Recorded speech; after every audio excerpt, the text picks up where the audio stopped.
Betty Marie Jennifer was a mother, a sister, an aunt, a friend, and a boss. She was one of the flyest people there were and would do literally anything for those who were close to her. But most of all, she was a wonderful person to be around.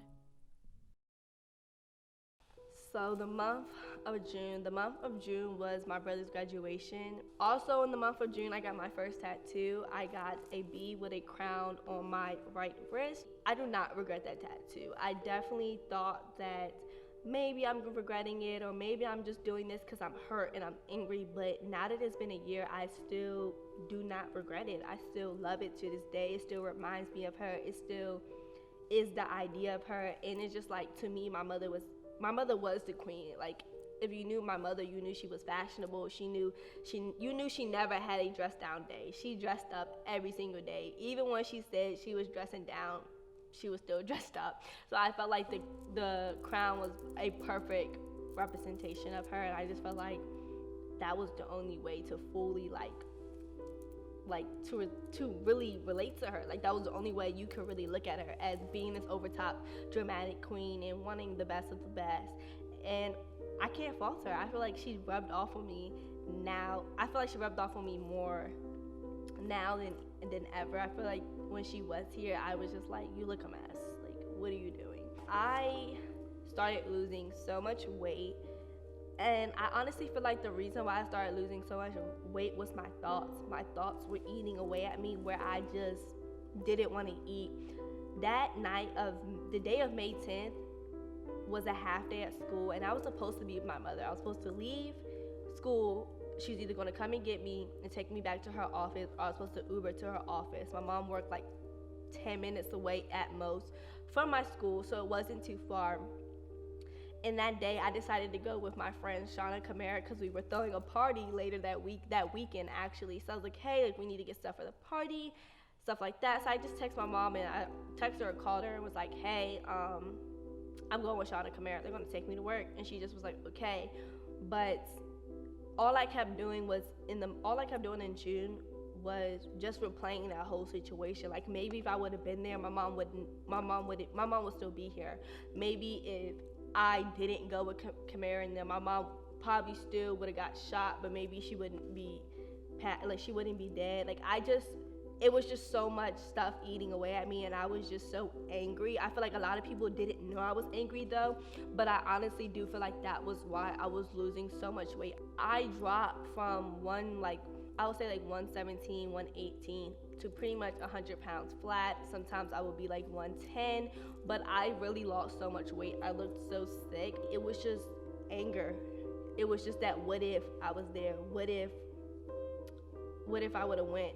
What if I would have went and whoever killed my mother would have killed me too?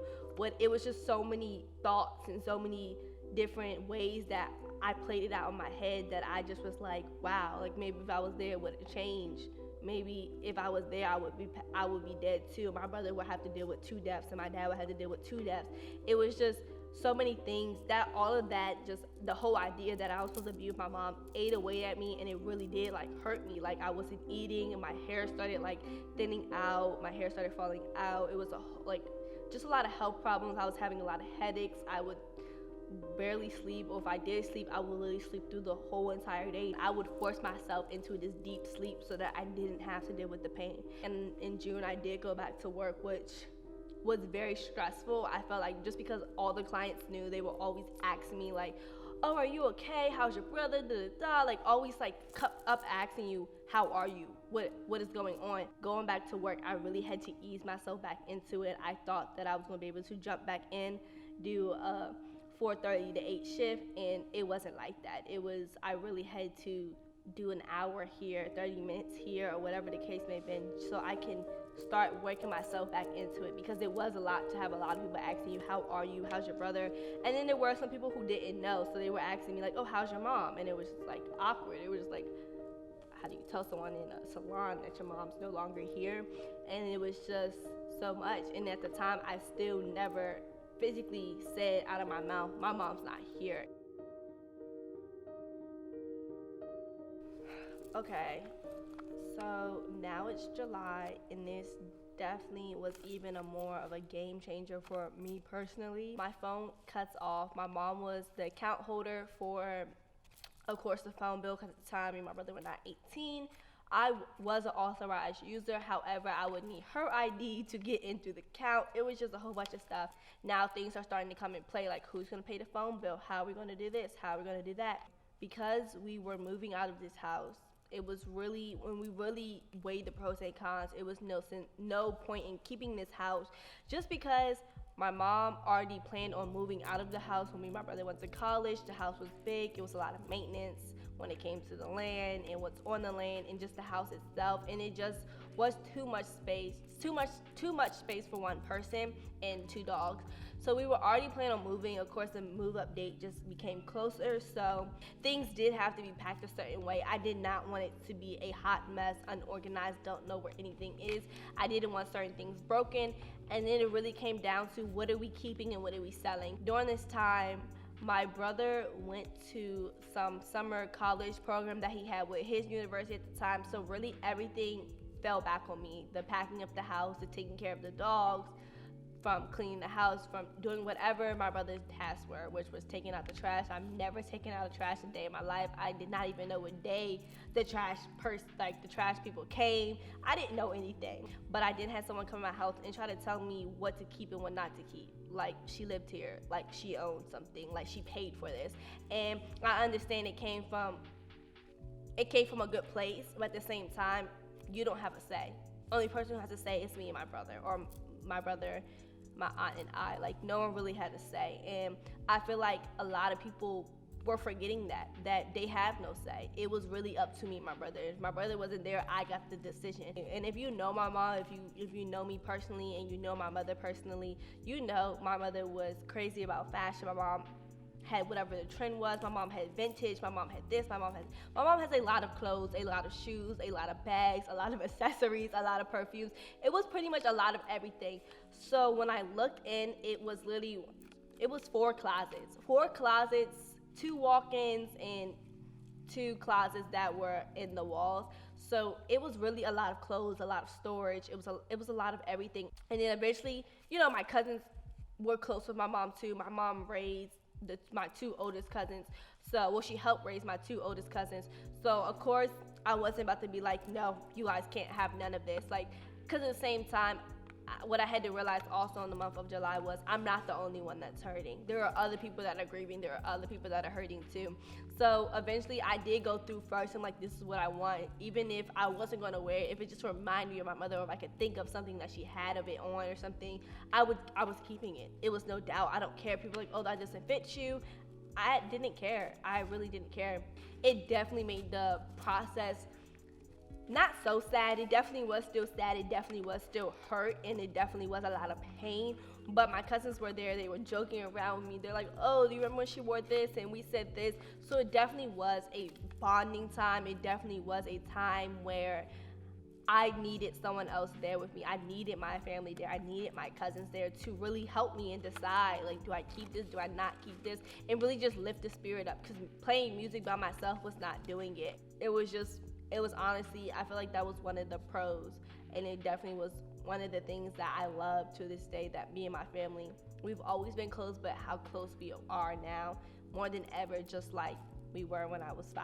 So people did start to fade away, and it definitely was weird. It definitely was different. It was a good and bad thing, because it was like, yes, I get my space again, but yes, it was like certain people I did not expect to fade. It was certain people that I thought that were going to stand for me and my brother and ride for me and my brother. But like I said, when traumatic things happen, it really does show you people's true colors, and you have to believe them. You have to really be like, this is really who this person is. This isn't something that they're doing because of the moment. It was people who were around you before your mom passed, and now they're no longer there. It was definitely a shocking, definitely was painful, but it really was an eye-opener. It wasn't as painful. It was really just a life lesson. August was our birthday. Like, we're turning 18, we're turning legal, and it was just so crazy, because we always talked about what we wanted for our 18th birthdays with our mother. It was just such a sentimental gift, like the 16th. So that was definitely hurtful. It was definitely painful. It was definitely hard to think, what do I want to do for my birthday? And at the same time, on our birthday and the day after our birthday, we were also packing up our house. We were packing up a house that we lived in for 18 years, and it was just crazy. It was so much. It was so many rooms, so many things that need to be packed up, so many things that need to be sold. It was just a lot, and it was just stressful. Like, I remember I didn't get some sleep some nights because I was packing, and I'm a last minute packer. I rush for everything, so I was literally waiting up to the day until I moved out to finish packing pretty much. Also in August was college moving day. It was a day that I really didn't talk about with my mother, so it wasn't so much sentimental. It was just so much like, wow, I wish my mother was here. It wasn't like, oh wow, we talked about this for so long. It was never like that. It was just like, okay, like this is different. But I definitely did have fun my moving day. Like, my cousins came and my aunt came, and we really did have fun. So I was still like, oh dang, like I wish my mom could see this. I wish she could tell me X, Y, and Z, but it wasn't as bad as I thought it was going to be. I was sometimes, for certain situations, just preparing for the worst when really it wasn't as bad. Of course, when I moved in, our dogs left. We had 2 dogs. We had a German Shepherd. He was about 2 years old. His name was Loso, and we had a toy Schnauzer, and her name was Pepper. We had her for about 4 years, I believe, or 5 years. And like I said, it was really different, like not having a dog or giving your dog away. I really had to take in the fact that my aunt already had a dog, and my aunt could not keep 2 other dogs, let alone a German Shepherd. Like, they need to run and need space. And that just wouldn't work in the situation. That wouldn't have worked in the situation that me and my brother are in. And then on top of that, me and my brother are going to school. So who is going to take care of this dog? My aunt is not going to take care of this dog. I mean, if we would have asked, she probably would have made a way for it. And that's one thing I am so grateful for, that I had my aunt through this whole thing. Like, she's been so tremendous. Like, she's been so wonderful. And there was so many things that she didn't have to do. We call her, and the answer is, if someone tells us no, she figures out a way around it. And she really does make things work. And I really do appreciate that. And I'm really grateful for that. And I feel like there's really no way that we can repay her. And it wasn't right for us to do, the dogs like that. If we really loved them, we really had to let them go and let them be with a better family. And they're definitely in a better home than what we could provide for them at the time, or what we can do even now if we still had them. I love being in front of the camera. I love to talk. I love to show people my life. I love to show people what I'm doing, where I'm going, everything. But I took a break, and I really don't remember why. I just stopped filming, I stopped posting, I stopped editing. Like, I really just stopped it all. In a sense, I quit. But in August, I came back to YouTube, and I felt like it was the best decision for me. It really was my outlet. It still is my outlet. It still was something that I love to do. It was something that my mother loved to see me do. It was something that my mom seen me going somewhere with it. And for me to think about that, and for me to really be like, wow, like, this is what you love, and this is right now the only thing that's making you happy, like nothing else is making you happy. It really was something that I drew to. It really was something that I was like, I want to film every day, I want to edit every day, I want to post every day. But that's not realistic when you're a college student. But it was still the fact that I'm like, okay, I'm going to get a schedule, I'm going to film, I'm going to post, I'm going to do this, I'm going to do that. And I really started taking YouTube seriously, and I haven't regretted it yet. It is my outlet, and it still is my outlet. And I feel like YouTube just allowed me to really be me, or have, in a sense, my old life back. Granted, I'm never the same. I would never be the same. But in a sense, it was still something that I had prior before my mom passing, and something that I will have always. And it's always just something to look back on. Like, I believe I did film at least 2 videos with my mom in them, so it's definitely like a memory book. It's like a scrapbook.